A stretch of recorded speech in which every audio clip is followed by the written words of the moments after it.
तस्वीरें अभी हमने देखी कि किस तरह से आम आदमी पार्टी के जो कार्यकर्ता हैं इस संदीप सिंह छेड़खानी मामले को लेकर देखे कितने आक्रोशित हैं, आक्रामक यहां पर नजर आ रहे हैं और एक ही मांग दोहराई जा रही है बार बार कि उनका इस्तीफा लिया जाना चाहिए और उन्हें जेल की सलाखों के पीछे भेजना चाहिए।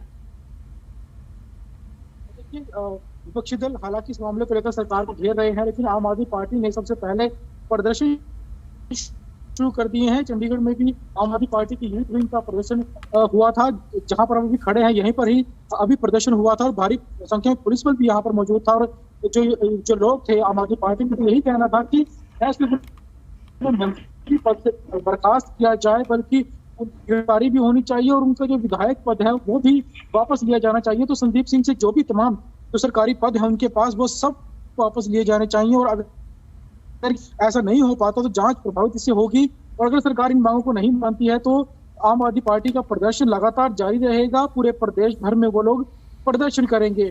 इसी कड़ी में आम आदमी पार्टी जो है वो प्रेस वार्ताएं भी कर रही है। अनुराग धाड़ा जो राष्ट्रीय सलाहकार है आम आदमी पार्टी के, वो भी प्रेस वार्ता कर रहे हैं और लगातार सरकार पर दबाव बनाने की कोशिश की जा रही है। फिलहाल आम आदमी पार्टी ने जो प्रदर्शन है सड़कों पर उतरकर वो कर दिए हैं और अब देखा देखी में दूसरी जो पार्टियां हैं हो सकता है वो भी अब सरकार के खिलाफ प्रदर्शन शुरू कर, ताकि अभी कुछ ही देर पहले खेल मंत्री से जो उनका नोटिफिकेशन जारी हो चुका है, उनसे खेल मंत्रालय वापस लिया जा चुका है, लेकिन वो अभी भी मंत्री हैं। तो विपक्षी दलों को यही कहना है कि मंत्रालय वापस लेने से कुछ फर्क नहीं पड़ेगा। जब तक ये व्यक्ति मंत्री है तब तक जो है उसके खिलाफ जांच करना पुलिस के लिए भी कहीं मुश्किल है और पुलिस भी दबाव में काम कर रही है। हमने कुछ लोगों से बात भी की थी, उन्होंने कहा था कि चंडीगढ़ पुलिस की जो कार्रवाई है उससे वो लोग बिल्कुल भी संतुष्ट नहीं है और चंडीगढ़ पुलिस को देखकर, कार्रवाई को देखकर साफ लगता है, साफ पता चलता है कि पुलिस दबाव में काम कर रही है और कहीं ना कहीं सरकार में बैठे एक मंत्री के खिलाफ कार्रवाई करना, उनके खिलाफ सबूत जुटाना या उन्हें हिरासत में लेना या उनसे पूछताछ करना या उनके घर से या उनके पास से सबूतों को इकट्ठा करना कहीं ना कहीं पुलिस थोड़ा मुश्किल जरूर हो रहा है। बिल्कुल, तो जांच को लेकर भी यहां पर बात कही जा रही है कि जांच किस तरह से पुलिस कर रही है, क्योंकि मंत्री पद पर रहते हुए पुलिस की तरफ से जांच करना ये कितना मुश्किल ये हो सकता है। और लगातार विजय हमारे साथ बने हुए हैं चंडीगढ़ से। विजय, अगर आप तक आवाज पहुंच पा रही है तो जांच को लेकर लगातार विपक्षी पार्टियां सवाल उठा रही है कि एक मंत्री पद पर रहते हुए पुलिस कैसे सही तरीके से निष्पक्ष जांच कर सकती है। देखिए, कई इसमें कई मामले हैं, क्योंकि थोड़ी देर पहले से एसआईटी टीम चंडीगढ़ पुलिस की है, उसका नेतृत्व कर रही है डीएसपी पल्लव गोयल। उनसे भी मीडिया ने बात करनी चाहिए और उनका भी यही कहना था कि जांच जारी है। इसके अलावा उन्होंने और कोई बयान नहीं दिया।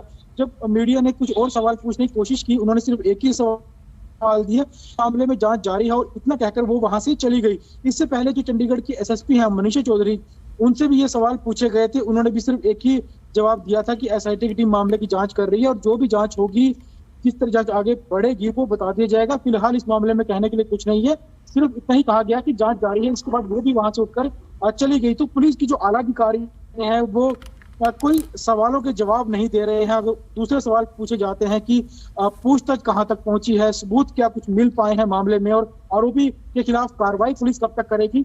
इन सब सवालों के जवाब देने से पुलिस साफ तौर पर बच रही है, सिर्फ एक जवाब दे रही है कि मामले की जांच जारी है। तो इस तरह की जो बातें हैं उनको देखकर साफ पता चलता है कि पुलिस कहीं ना कहीं दबाव में काम कर रही है। और अगर दबाव ना होता, अगर पुलिस स्वतंत्र रूप से काम करती, तो इस तरह के मामलों में अब तक आरोपी की गिरफ्तारी जो है वो हो चुकी होती है और जो सबूत है वो पुलिस कहीं ना कहीं इकट्ठा कर लेती है।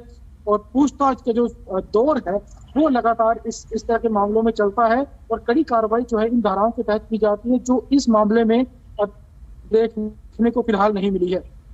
बिल्कुल, और विजय, आने वाले समय में चुनाव है और ये एक अहम मुद्दा यहाँ पर विपक्षी पार्टियों को मिल गया है। बीजेपी के लिए बड़ी मुश्किलें हो सकती हैं।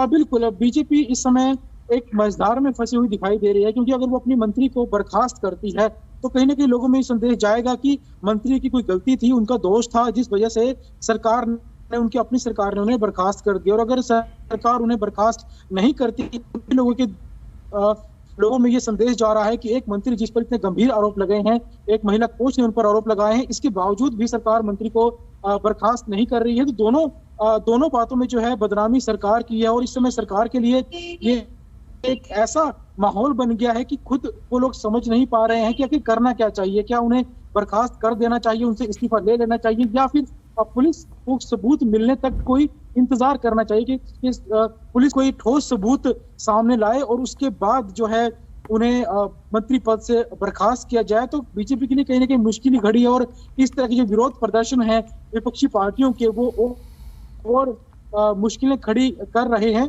दूसरी ओर खाप पंचायतें भी संदीप सिंह के खिलाफ अब उतर रही हैं, वो भी संदीप सिंह के खिलाफ कार्रवाई करने की मांग कर रही हैं। और अगर सरकार वो खाप पंचायतों की भी मांगों को दरकिनार करती है तो एक बड़ा वोट बैंक जो है वो भी सरकार के खिलाफ हो जाएगा। तो सरकार इस समय मझधार में फंसी हुई है और मुख्यमंत्री का एक ही बयान सामने आया था संदीप सिंह को लेकर। उस बयान को लेकर भी काफी आलोचना जो है वो भाजपा सरकार की समय की जा रही है।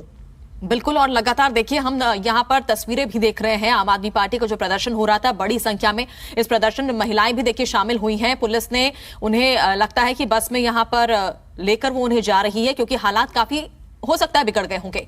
लेकिन क्या लगता है विजय, जो विपक्षी पार्टियां ये कह रही हैं कि चाहे कांग्रेस हो या आम आदमी पार्टी हो, उनका ये मानना है कि जब तक यहां पर बड़ी कार्रवाई नहीं की जाती, जब तक बड़ा एक्शन यहां पर नहीं लिया जाता, तब तक वो चुप नहीं बैठेंगे।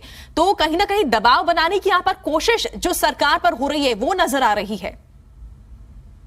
देखिए बिल्कुल, क्योंकि विपक्षी पार्टी को एक मौका मिल गया है सरकार को घेरने का, सरकार पर निशाना साधने का, और वो इस मौके को जाने देना नहीं चाहती, चाहे वो आम आदमी पार्टी हो चाहे वो कांग्रेस हो। यहाँ तक कि इनेलो भी इस लड़ाई में कूद चुकी है। लेकिन दूसरी ओर पुलिस की जो मजबूरी है वो भी समझनी होगी, क्योंकि पुलिस के पास अभी तक महिला के बयानों के अलावा और कोई पुख्ता सबूत पुलिस के हाथ नहीं लगे हैं।